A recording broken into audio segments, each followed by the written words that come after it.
अब समझिए इस बात को शुभम की मोमेंटम बीजेपी इस बार नहीं बना पाया और 24 सीटों का जो मतदान हुआ बिहार के 5 चरण में, इस मतदान ने एक बात तो साबित कर दिया और एक बात ये जो साबित हुआ है वो ये है कि बिहार में तेजस्वी यादव एक, उसमें तेजस्वी की उम्र क्या थी, 28-29 साल का एक युवा जो बिना पिता के तस्वीर के, मतलब बिना लालू प्रसाद यादव का तस्वीर का वो युवा चुनाव लड़ रहा था और उसमें वो बिहार की सबसे बड़ी पार्टी बनकर उभरा, राष्ट्रीय जनता दल। अब आप फैक्टर बताइएगा कि चिराग पासवान फैक्टर बन गए तो उपेंद्र कुशवाहा फैक्टर बन गए। भाई किसी भी कारण से सबसे बड़ा पार्टी कौन बनकर उभरा 2020 में? तेजस्वी यादव की पार्टी, राष्ट्रीय जनता दल। सारण में रोहिणी आचार लीड लेंगी, 25,000 वोट से जीते, लेकिन सारण में रोहिणी आचार जीत रही हैं और उसी का रिपरकशन है कि वहां पे अभी देखिए ना, हिंसा हो गया, इंटरनेट बंद कर दिया गया। ये कौन ये लोग करा रहे हैं? ये इस तरह का कारनामा कौन करा रहा है? किसको हार का डर है वहां पर सारण में? रोहिणी आचार को खबर मिला कि छपरा नगर परिषद का जो भिखारी ठाकुर चौक है उसके रौजा बूथ पर कुछ बूथ कैप्चरिंग हो रहा है। वो पहुंची वहां पर, मामला यही था ना, वो पहुंची वहां पर और उसके बाद जिस तरीके से उनके साथ दुर्व्यवहार किया गया, वो दुर्व्यवहार क्या साबित कर रहा है कि बीजेपी का जो प्रत्याशी है वहां से राजीव प्रताप रूडी, उनको डर है हार का। उनको पता लग गया है कि इधर वोटिंग किधर हुआ है। कम ही मार्जिन से जीतेंगी रोहिणी, लेकिन उनका जीत का प्रबल दावेदारी है। कांटे का टक्कर तो दे दी रोहिणी आचार। देखिए इस बार लोकसभा चुनाव में तेजस्वी के साथ अति पिछड़ा वोटर जुड़ रहा है, तेजस्वी के साथ कुशवाहा वोट जुड़ रहा है, तेजस्वी के साथ धानुक वोट जुड़ रहा है और ये फैक्टर बड़ा मजबूत बना रहा है तेजस्वी यादव। जहां तक राम मंदिर का मुद्दा है तो मैंने उस पर काफी डिटेल में बताया कि राम मंदिर का मुद्दा बीजेपी के ग्राउंड पर बिहार में नहीं चल रहा है। बिहार की जमीनी हकीकत कुछ और ही बयान कर रही है। तो छठे चरण का मतदान जो है ना, ये बड़ा निर्णायक होगा। देखिएगा 8 सीट पर वोटिंग है और मेरा अपना अनुमान है कि इसमें 4 से 5 सीटों पर फिर बीजेपी फंस जाएगी। देश में 5 चरणों के मतदान बीत चुके हैं, छठे चरण की बारी है। छठा चरण का मतदान 25 तारीख को होने वाला है। आपको बता दें कि बिहार की बात अगर करें तो बिहार में 24 सीटों पर मतदान संपन्न हो चुके हैं, 16 सीट बाकी है। छठे चरण में कई ऐसी सीटें हैं जहां से यह कयास लगाए जा रहे हैं कि यह एनडीए की सीट है, एनडीए का दबदबा इस पर रहेगा। तो 7वें चरण में भी वही बात है, चाहे वो काराकाट की बात कर लें, बक्सर की बात कर लें, पटना साहिब की बात कर लें, पाटलिपुत्र की बात कर लें, तमाम जगहों पर जो है अब ये कयास लगाए जा रहे हैं कि एनडीए का बल्ले बल्ले होने जा रहा है। देखिए बिहार में जो भी सीट बाकी है उस पर बात करने के लिए क्या कुछ होने वाला है, क्या कुछ संभावनाएं हैं, इस पर बात करने के लिए मेरे साथ मेरे सहयोगी उदीप तारण मौजूद है। क्या लग रहा है, 16 सीट पर चुनाव बचा हुआ है, 24 सीट हो गया, संपन्न हो गया, क्या लग रहा है कि 5वां चरण का जो मतदान हुआ वही मुद्दा रहेगा? बेरोजगारी, महंगाई, क्या इस मुद्दे पर जनता वोट करेगी? एनडीए की बल्ले बल्ले है या फिर महागठबंधन जो है इस बार देखिए गेम कर रहा है? देखिए चुनाव का एक पैटर्न होता है शुभम। जिस तरह 2019 का लोकसभा चुनाव मुझे याद है, मेरे होश में, चूंकि उस समय मेरी पत्रकारिता शुरू हो गई थी, मैं कर रहा था, बिहार का 24 लोकसभा में घूमा था। जितने सीटों पर अभी वोटिंग हो गया उतना लोकसभा में घूम गया था। तो मुझे याद है कि पहले चरण से ही 2019 में पहले चरण से ही बीजेपी का एक वेव था बिहार में। बिहार में 40 में अगर 39 सीट बीजेपी जीती तो वो कोई अकस्मात नहीं जीती। उसका पूरा एक वेव, एक पूरा लहर दिख रहा था, ज़मीन पर दिख रहा था, अति पिछड़ों में दिख रहा था, सवर्ण मतदाताओं में दिख रहा था, वैश्यों में दिख रहा था, यादवों में भी दिख रहा था। यादवों का जिक्र हम क्यों कर रहे हैं? सीमांचल कोसी का जो इलाका है वहाँ के यादव खुलकर बीजेपी को वोट किए हैं 2019 के लोकसभा चुनाव में। मधुबनी में किए हैं, पूर्णिया में किए थे, बांका में किए थे, भागलपुर में हुआ था, कटिहार में हुआ था, अररिया में हुआ था, खगड़िया में हुआ था, मुझे याद है। लेकिन 2024 में वो मोमेंटम ही नहीं बन पाया बीजेपी का अभी तक बिहार में कि बीजेपी के बारे में आप अब दावे के साथ कह सकते हैं कि बीजेपी इतनी सीट जीत रही है। अगर आप आकलन पूछिए, देखिए आप 6th और 7th फेज की बात कर रहे हैं। अभी छठे चरण में भी 8 सीटों पर चुनाव है, जिसमें पश्चिमी चंपारण है, पूर्वी चंपारण है, शिवहर है, महाराजगंज है, सिवान है, गोपालगंज है, ऐसी सीटें हैं। और उसके बाद फिर 1 तारीख को 7th फेज होगा, लास्ट फेज है, उस दिन भी 8 चरण का चुनाव है। ससाराम में है, पटना साहिब में है, पाटलिपुत्र में है, आरा में है, काराकाट में है, ऐसी लोकसभा सीटों पर, जहानाबाद में है 7th फेज में। अब समझिए इस बात को शुभम की मोमेंटम बीजेपी इस बार नहीं बना पाया और 24 सीटों का जो मतदान हुआ बिहार के 5 चरण में, इस मतदान ने एक बात तो साबित कर दिया और एक बात ये जो साबित हुआ है वो ये है कि बिहार में तेजस्वी यादव एक स्थापित नेता बन चुके हैं। हालांकि तेजस्वी यादव का जलवा 2020 में भी दिखा था, 2020 के विधानसभा चुनाव में भी तेजस्वी का जलवा दिखा था, बिहार तेजस्वी में हो गया था, कुछ ही सीटों से तेजस्वी पिछड़ गए थे। तो वो हार को मैं हार नहीं मानता हूं, क्योंकि एक उसमें तेजस्वी की उम्र क्या थी, 28-29 साल का एक युवा जो बिना पिता के तस्वीर के, मतलब बिना लालू प्रसाद यादव का तस्वीर का वो युवा चुनाव लड़ रहा था और उसमें वो बिहार की सबसे बड़ी पार्टी बनकर उभरा, राष्ट्रीय जनता दल। अब आप फैक्टर बताइएगा कि चिराग पासवान फैक्टर बन गए तो उपेंद्र कुशवाहा फैक्टर बन गए। भाई किसी भी कारण से सबसे बड़ा पार्टी कौन बनकर उभरा 2020 में? तेजस्वी यादव की पार्टी, राष्ट्रीय जनता दल। 2024 में तेजस्वी इतने भारी पड़ जाएंगे बीजेपी के ऊपर, इसका आकलन बीजेपी को नहीं था। आप देखिए ना, पहले चरण से नोटिस लीजिए। पहले चरण में 4 सीट पर चुनाव हुआ, हम लोग नवादा में थे। मुझे याद है कि 17 और 18 तारीख को मैं नवादा में था और 20 तारीख को पहले चरण का वोटिंग था। जमुई, उसके बाद जमुई भी हम गए थे। जमुई, नवादा, औरंगाबाद और एक और सीट था गया। पहले चरण में ही 2 सीटों पर महागठबंधन जो है वो आगे निकल गया था। गया का भी फंस रहा था सीट, कुमार सर्वजीत जो है वो वहाँ पर खबर आया कि वो आगे निकल सकते हैं। मांझी जी 3 बार लड़के हार चुके हैं, फिर इस बार चुनाव हार सकते हैं मांझी जी। औरंगाबाद में वही सुनने में आया कि अभय कुशवाहा के साथ पूरा अति पिछड़ा जो है वो जुड़ गया, सुशील सिंह के खिलाफ वोटिंग हुआ है। जमुई से भी वैसी ही रिपोर्ट निकलकर सामने आई। और जो एक और सीट है नवादा, वहाँ पर श्रवण कुशवाहा के बारे में, हालांकि वहाँ पर विनोद यादव थोड़ा सा खेल खराब कर दिया आरजेडी का, वो अलग बात है, लेकिन एक पूरा मोमेंटम आरजेडी के पक्ष में दिखा पहले चरण में। फिर दूसरे चरण में आइए जो 5 सीटों पर चुनाव हुआ, उसमें अगर पूर्णिया को हम छोड़ दें, पूर्णिया एक अपवाद सीट रहा सेकंड फेज में, जिसमें पप्पू यादव का परफॉर्मेंस बियॉन्ड एक्सपेक्टेशन चला गया। अच्छा, काफ़ी अच्छा उनको वोट मिला, चाहे धमदाहा हो, कस्बा हो, रुपौली का इलाका हो। इसके अलावा देखिए भागलपुर में जी शर्मा लीड लेते हुए सुनाई दिए, कटिहार में तारिक अनवर का पूरा तुति बोल रहा था, बांका में इनके खिलाफ लड़ रहे थे ना, गिरधारी यादव जो जदयू के हैं उनके खिलाफ लड़ रहे थे जयप्रकाश यादव। तो एक उस समय भी मोमेंटम बन गया और उसके बाद धीरे धीरे पूरा माहौल जो है वो तेजस्वी में बिहार में होते चला गया। 3rd फेज का आप देखिए, 4th फेज का आप देखिए, जो मुंगेर का हुआ, उजियारपुर का हुआ, समस्तीपुर का सीट पर जो वोटिंग हुआ। 5वें चरण का आप उसी तरह का जो कल वोटिंग हुआ है। अब उसमें 3 सीट पर तो हम बता ही रहे थे और तमाम विश्लेषक भी बात पर चर्चा कर रहे हैं कि सारण का सीट फंस गया है। सारण में रोहिणी आचार्य लीड लेंगी, 25,000 वोट से जीते, लेकिन सारण में रोहिणी आचार्य जीत रही हैं। और उसी का रिपरकशन है कि वहाँ पे अभी देखिए ना, हिंसा हो गया है, इंटरनेट बंद कर दिया गया है। ये कौन ये लोग करा रहे हैं? ये इस तरह का कारनामा कौन करा रहा है? किसको हार का डर है वहाँ पर सारण में? रोहिणी आचार्य को खबर मिला कि छपरा नगर परिषद का जो भिखारी ठाकुर चौक है उसके रौजा बूथ पर कुछ बूथ कैप्चरिंग हो रहा है। वो पहुँची वहाँ पर, मामला यही था ना, वो पहुँची वहाँ पर। और उसके बाद जिस तरीके से उनके साथ दुर्व्यवहार किया गया, वो दुर्व्यवहार क्या साबित कर रहा है कि बीजेपी का जो प्रत्याशी है वहाँ से राजीव प्रताप रूडी, उनको डर है हार का। उनको पता लग गया है कि इधर वोटिंग किधर हुआ है। कम ही मार्जिन से जीतेंगी रोहिणी, लेकिन उनका जीत का प्रबल दावेदारी है। कांटे का टक्कर तो दे दी रोहिणी आचार्य। आप सीतामढ़ी का देख लीजिए उठाकर, आप मधुबनी का उठाकर देखिए, वहाँ पर अशोक यादव पिछड़ गए हैं अली असरफ आदमी से। और अब जो रिपोर्ट है 6th फेज का, 7th फेज का, आप मानकर चलिए कि जो ट्रेंड सेट हो गया बिहार में। और देखिए बिहार में इस बार अगर पूछा जाए मुझसे कि खेल कौन किया बिहार में खेल करने वाला कौन लोग हैं, तो मेरा अपना आकलन लव कुश। मैं बार बार लव कुश पर फोकस कर रहा हूं।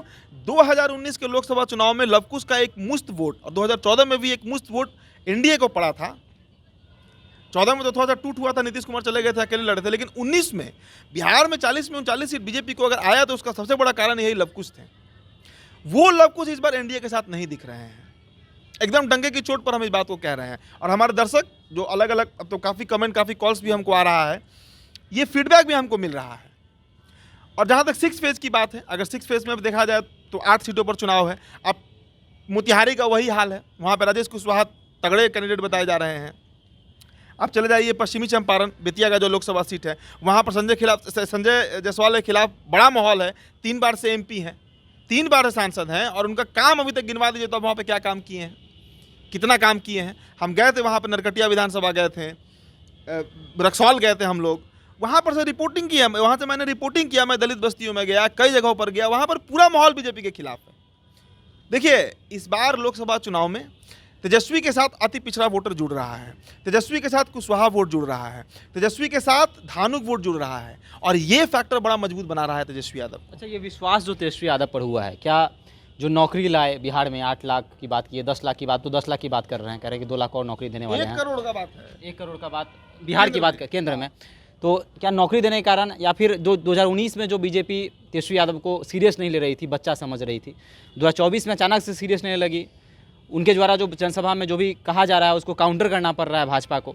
तो आखिर क्या लग रहा है कि तेजस्वी यादव जो है दिन प्रतिदिन उनकी साख जो है ऊपर होती जा रही है, ग्राफ ऊपर होती? देखिए तेजस्वी को मजबूत करने में बीजेपी के लोगों का ही हाथ है, ये मेरा अपना आकलन है। आप बताइए ना, 2014 में मोदी जी मोतिहारी में ऐलान करके गए कि यहाँ का चीनी मिल खुलेगा, तो उसी के चीनी से हम चाय पीकर यहाँ पर वोट मांगने आएंगे।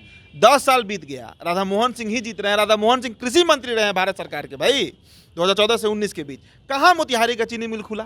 गोपालगंज का सासा मूसा है, कहाँ चीनी मिल खुला? सीतामढ़ी में चीनी मिल, पेपर मिल बंद है, कहाँ खुला वो सब आज तक? सब सीट तो एनडीए ही जीता। मधुबनी का वही स्थिति है। डुमरांव का लालटेन फैक्ट्री आज तक बंद है, डुमरांव का सिंदूर फैक्ट्री बंद है, बक्सर में जो रस्सी बनाने वाला फैक्ट्री है उसके इतना जर्जर हालात हो गया है। पूरे बिहार में जिन वादों पर बीजेपी यहाँ पर चुनाव में वोट मांगी 2014 में, 2019 में, क्या वादा सबका किया जा रहा था? क्या कोई वादा पूरा हुआ आज तक?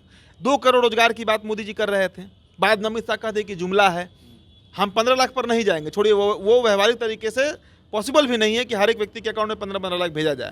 वो व्यवहारिक दृष्टिकोण से वो संभव था, ठीक है, वो तो मान लीजिए कि अक्षम्य है, वो काउंट ही नहीं करे। लेकिन 2 करोड़ रोजगार की बात तो आप कर रहे थे, और फिर देश का प्रधानमंत्री बैठकर बोलता है कि भाई पकौड़ा तलना भी रोजगार है। तो ये आप किसको ठग रहे हैं? और एक बात जान लीजिए, भारत युवाओं का देश है। जो डेमोग्राफिक डिस्ट्रीब्यूशन है इंडिया का, उसमें सर्वाधिक वोटर आज युवा है। मतलब 18 से 30 के बीच के जो तबका है ना, वो सबसे ज़्यादा वोट देने वाला तबका है और बड़ा एक्टिव है। पॉलिटिकली सोशल मीडिया आने के बाद युवा बहुत एक्टिव हो गया है। उसको पता है कि उसके हक की बात कौन कर रहा है। आज जो व्यक्ति घर चला रहा है भारत में, 2014 में जो घर का राशन और सब मिलाकर 5,000 रुपये में होता था, आज वो 10 से 12,000 में चला गया। महंगाई देखिए बेतहाशा बढ़ रही है। और आप क्या जुमला उस समय क्या बोला गया था? बीजेपी ने क्या नारा दिया था कि बहुत हुई महंगाई की मार अब की बार मोदी सरकार। 2014 का नारा मुझे याद है, यही बोरिंग और चौराहा पर वो जो कैंपेनिंग होता था, वो कमल खिलता था और उसमें से मोदी जी निकल जाते थे प्रधानमंत्री, और उस पर लिखा रहता था, उनके हाथ में जो स्लोगन होता था उस पर लिखा रहता था कि बहुत हुई महंगाई की मार अब की बार मोदी सरकार। महंगाई के मुद्दा पर बीजेपी फेल, रोजगार के मुद्दे पर बीजेपी फेल, करप्शन के मुद्दे पर कहा गया। वो जो एसआईटी गठन किया गया था, मुझे याद है 2014 में बीजेपी ने एसआईटी का गठन किया था कि काला धन को वापस लाया जाएगा, वो मुद्दा गौन हो गया, वो मुद्दा गौन हो गया। रोजगार के मामले पर बीजेपी फेल करते गए लगातार। तो आपने तो खुद ही मौका दे दिया ना यहाँ के लोगों को कहने के लिए आपके खिलाफ। कुछ मामलों में बीजेपी का जो कोर एजेंडा था उसमें बीजेपी सफल है, हम मानते हैं इस बात को। चाहे राम मंदिर का मुद्दा हो, बीजेपी उस पर सफल है। धारा 370 को हटाने का जो मामला था, एबोलिशन ऑफ आर्टिकल 370, उस पर बीजेपी सफल है। लेकिन उससे आम व्यक्ति का, जो आम भारतीय है, उसके जीवन पर मूलचूल क्या परिवर्तन पड़ रहा है? आप बताइए। आप कब तक धर्म के नाम पर वोट मांगिएगा? आप कब तक? ऐसा तो नहीं ना है कि बीजेपी के उदय के बाद ही हिंदू धर्म जो है वो उदय किया। हिंदू धर्म सनातन धर्म है दुनिया के। आप गूगल पर जाकर सर्च कीजिए वर्ल्ड ओल्डेस्ट रिलीजन, आपको नाम आएगा हिंदुइज्म, सनातन, यही सबसे पुराना धर्म है। 10,000 साल से इस देश में हिंदुत्व को बीजेपी तो चला नहीं रही है, आम आदमी चला रहा है। मुगल इन्वेजन हुआ, पुर्तगाल इन्वेजन हुआ, फ्रेंच इन्वेजन हुआ, लोधी वंश आया, स्लेव डायनेस्टी आया, 1000 साल तक यहाँ पर आक्रांता आते रह गए। बावजूद इसके क्या इस धर्म पर कोई असर पड़ा? कोई असर नहीं पड़ा। तो ये धर्म बीजेपी के बाद भी रहेगा। जब इस देश में बीजेपी नहीं रहेगी, कभी कांग्रेस खत्म हो जाएगी, आज से 200 साल 500 साल के बाद कहाँ बात करें, तब भी हिंदू रहेंगे। तो इस मुद्दा पर आप कितने दिन वोट लीजिएगा? और ये मुद्दा अब आम व्यक्ति के जीवन पर असर नहीं डाल रहा है। आप बताइए कि बीजेपी में कहीं भी, क्या बीजेपी का जो राम मंदिर का मुद्दा है वो बीजेपी बिहार में कहीं भी आपको सुनने में आया है क्या? शुभम, आप 10-15 लोकसभा तक घूम कर आए हैं, कहीं भी राम मंदिर का मुद्दा आपको सुनाई दिया है ही नहीं। ग्राउंड पर राम मंदिर का मुद्दा। तेजस्वी यादव पर आप जो सवाल कर रहे हैं, तेजस्वी यादव देखिए, चाहे उनकी पार्टी राम के बारे में कुछ भी बोले, हालांकि वो तो गलत है, सैद्धांतिक रूप से गलत है। प्रोफेसर चंद्रशेखर जो बोलते हैं रामायण को लेकर, वो बिल्कुल गलत बात है, किसी के धर्म पर टिप्पणी नहीं होना चाहिए। लेकिन ऑन ग्राउंड तेजस्वी ने कम से कम रोजगार देकर ये बात साबित तो किया कि बिहार में भी रोजगार दिया जा सकता है। आज बिहार के आप किसी गांव में चले जाइए, किसी भी गांव में आप चले जाइए, कटिहार से लेकर भागलपुर से लेकर बक्सर तक, आप इधर मधुबनी, सीतामढ़ी, दरभंगा से लेकर गोपालगंज तक चले जाइए, चंपारण में किसी भी गांव में आप घुस जाइए, वहां पर 1 ना 2 आपको शिक्षक मिल ही जाएगा जो बीपीएससी टीआरई के माध्यम से नौकरी लिया है। 1 ना 2 शिक्षक मिल जाएगा, कम से कम इतना मिल जाएगा। वैसे देखिएगा तो 3 से 4 शिक्षक मिलेगा हर गाँव में। तो उस गाँव के कम से कम 3 से 4 लोगों का परिवार तो चल रहा है। वो तेजस्वी यादव ने वो काम करके दिखाया। और तेजस्वी का जो अभी मैनिफेस्टो लॉन्च हुआ चुनाव के ठीक पहले, 1 करोड़ रोजगार की बात कर रहे हैं, 1 करोड़ नौकरी की बात कर रहे हैं। अगर वो देने में सफल हुए तो आप समझिए कि कितना बड़ा काम इस देश में हो जाएगा। देखिए, सबसे पहले किसी भी इंसान का जो मूल चूल आवश्यकता है ना, वो उसका पेट होता है, रोजगार होता है, उसका परिवार होता है, रोटी कपड़ा मकान हम कहते भी हैं। धर्म सबसे अंतिम का चीज़ है। धर्म, इंसान धार्मिक तभी हो सकता है, ज्ञान का बात लगेगा लेकिन ये हकीकत है कि इंसान धार्मिक तभी हो सकता है जब उसका पेट भरा रहेगा। भूखे पेट न भजन होए गोपाला, कहा जाता है ना कि भूखे पेट तो भजन भी नहीं होता है। तो पेट में पहले अन्न चाहिए, और उसकी बात तेजस्वी कर रहे हैं। एक समृद्ध व्यक्ति ही भगवान का भजन कर सकता है, पूजा कर सकता है, धार्मिक हो सकता है। एक समृद्ध व्यक्ति ही इंटरटेनमेंट की तरफ जा सकता है, संगीत सुन सकता है, गाना सुन सकता है। भाई जिसका पेट पे लाला पड़ा है, जिसको परिवार चलाने का टेंशन है, वो क्या इस सब मुद्दा में पड़ेगा? वो मार बीजेपी को बिहार में इस बार पड़ रहा है। तेजस्वी में बिहार ऐसे नहीं हुआ है। हम बार बार जो कैमरे पर कहते हैं इस बात को, बहुत से लोग ये भी कहते हैं कि आरजेडी का समर्थक है। ऐसा कोई मुद्दा नहीं है, कहीं से कोई मुद्दा नहीं है, ऐसा जान लीजिए। ये हकीकत मैं बयान कर रहा हूँ बिहार का, कि बिहार इस बार बदलाव के लिए वोट कर रहा है। एक और प्रश्न होगा, क्षेत्र में हम लोग घूम रहे थे तो लोग कहते हैं कि मोदी जी जब बिहार पहुंचते हैं तो वो राम मंदिर की बात करने लग जाते हैं, लालू के जंगल राज की बात करने लग जाते हैं, परिवारवाद की बात करने लग जाते हैं। लेकिन वही मोदी जी गुजरात जाते हैं तो बिजनेस की बात करते हैं, नए नए इन्वेस्टमेंट की बात करते हैं, एम्प्लॉयमेंट की बात करते हैं। तो क्या लग रहा है कि आखिर क्या कारण है जो बिहार जो 40 सीट दे रहा है और जो गुजरात कहीं ना कहीं बिहार से कम सीट दे रहा है, उस वहाँ गुजरात पर रोजगार की बात होती है और बिहार में देखिए परिवारवाद की बात तो बीजेपी ना ही करे तो अच्छा है। संजय जायसवाल कौन है, किसके बेटे हैं? रविशंकर प्रसाद किसके बेटे हैं? औरंगाबाद के सुशील सिंह किसके बेटे हैं? दर्जनों उदाहरण है इस तरह का। यहाँ पर जिनके पिता सांसद रहे हैं उनका बेटा सांसदी लड़ रहा है बीजेपी से। हाँ, ये बात है, बीजेपी में कैडर की पार्टी है, जो शीर्ष पद होता है वहाँ पर परिवारवाद नहीं चलता है, ये बात मैं भी मानता हूँ। तो परिवारवाद कोई बहुत बड़ा मुद्दा है नहीं बीजेपी के लिए। जहाँ तक राम मंदिर का मुद्दा है तो मैंने उस पर काफ़ी डिटेल में बताया कि राम मंदिर का मुद्दा बीजेपी के ग्राउंड पर बिहार में नहीं चल रहा है। बिहार की ज़मीनी हकीकत कुछ और ही बयान कर रही है। तो छठे चरण का मतदान जो है ना, ये बड़ा निर्णायक होगा। देखिएगा 8 सीट पर वोटिंग है और मेरा अपना अनुमान है कि इसमें 4 से 5 सीटों पर फिर बीजेपी फंस जाएगी। आप पश्चिमी चंपारण की बात कर लीजिए, आप मोतिहारी की बात कर लीजिए, आप शिवहर की बात कर लीजिए, गोपालगंज और महाराजगंज तो हो सकता है कि निकाल ले बीजेपी। अब सिवान फंस रहा है, सिवान में ये है ना, विजयलक्ष्मी लड़ रही है, विजयलक्ष्मी कुशवाहा, वहाँ पर भी खबर है कि हिना साहब और अवध बिहारी चौधरी के बीच ही लड़ाई है। तो बहुत सीट फंस रहा है इस बार। और देखिए बिहार में ही क्रांति होता है, अन्य राज्यों से शुरुआत नहीं होती है। बिहार 74 का आंदोलन हो, चाहे 90 का लालू जी का उदय हो, या 2005 में नीतीश कुमार का बदलाव हो, बिहार हमेशा क्रांति की भूमि रही है। तो बिहार इस बार बदलाव करने के मूड में है और वोटिंग पैटर्न जिस तरीके से हो रहा है, देखिए हम कुछ नहीं कर सकते हैं। हो सकता है कि 40 में 40 सीट फिर इस बार बीजेपी जीत जाए। हम ये बात भी कह रहे हैं कैमरे पर, कोई गारंटी नहीं है कि लोकसभा में क्या हो रहा है, नहीं हो रहा है, लेकिन एक अनुमान और जो वोटिंग का ट्रेंड देखने को मिल रहा है, जो आम जनता जो सोशल मीडिया पे लिख रही है, आम जनता से जो हम ग्राउंड पर बात कर रहे हैं, उसके अनुसार हम कह रहे हैं कि 2019 वाला माहौल तो इस बार बिहार में नहीं है, गड़बड़ा चुका है। चलिए बिल्कुल, तो बिहार बदलाव के लिए जाना जाता है और 19 वाला माहौल नहीं है। 19 में 0 पर आउट होने वाली आरजेडी इस बार 40 में से लगभग 8 से 10 सीट तो जीतेगी ही जीतेगी, और ऐसा अनुमान भी लग रहा है। क्षेत्र में हम लोग घूम भी रहे हैं, लोग जो हैं लगातार आरजेडी की चर्चा कर रहे हैं, तेजस्वी यादव की चर्चा कर रहे हैं, बेरोजगारी पर बात कर रहे हैं, महंगाई पर बात कर रहे हैं, रोजगार की बात कर रहे हैं, और कह रहे हैं कि तेजस्वी यादव पर हम लोगों को भरोसा है, युवा हैं और बिहार के लिए कुछ करेंगे भी। तो आपको क्या लगता है बिहार में 40 लोकसभा सीटों में महागठबंधन को कितना सीट आ रहा है, एनडीए कितना सीट पर जीतेगा, वो भी हमारे साथ साझा कर सकते हैं। धन्यवाद।